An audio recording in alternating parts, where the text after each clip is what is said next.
All right, good day, family. Well, so I just did a quick scalp on Australian CAD. Was no drawdown. Um, just got in and out. Sometimes it's just good to do that. I took it right to the moving average, but this is just strictly technical analysis. What we could see here is right at this area. This is a significant area that the market worked off of, and banks like to come into these levels.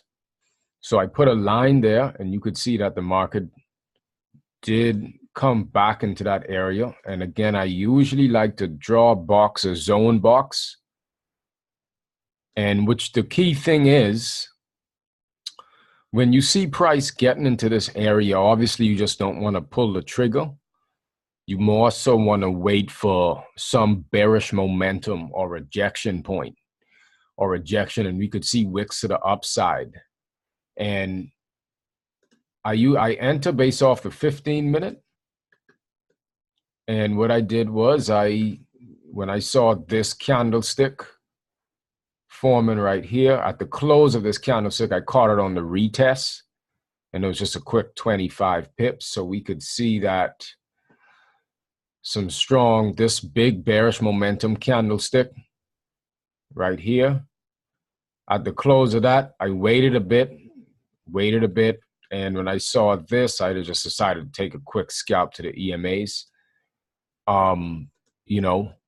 So mainly we could also see, for added confluence, for Fibonacci retracements, that price did retrace to the 50 Fibonacci retracement as well.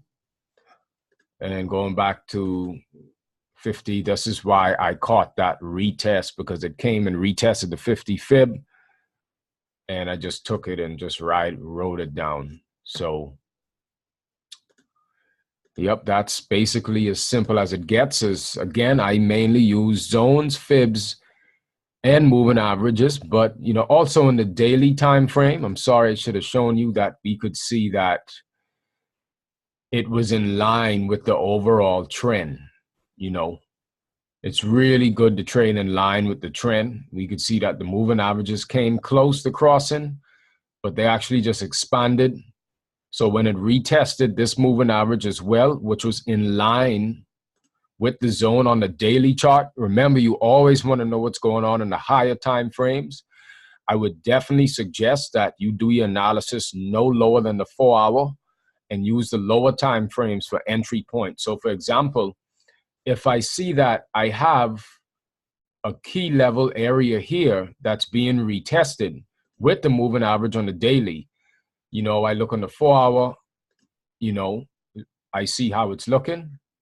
Nice key level. And based on your macro time frame, your macro analysis, you definitely want to, that's when you go to your lower time frame. I usually use the 15-minute or the 1-hour as an entry point because of what in a higher time frame. So again, it was Fibonacci 50%. We got a key level zone right here from this higher low, this lower high to this lower low, and then it came and broke it, did a retest, and we just did a quick scalp. As you see, bearish momentum, caught it at the retest close to the 50.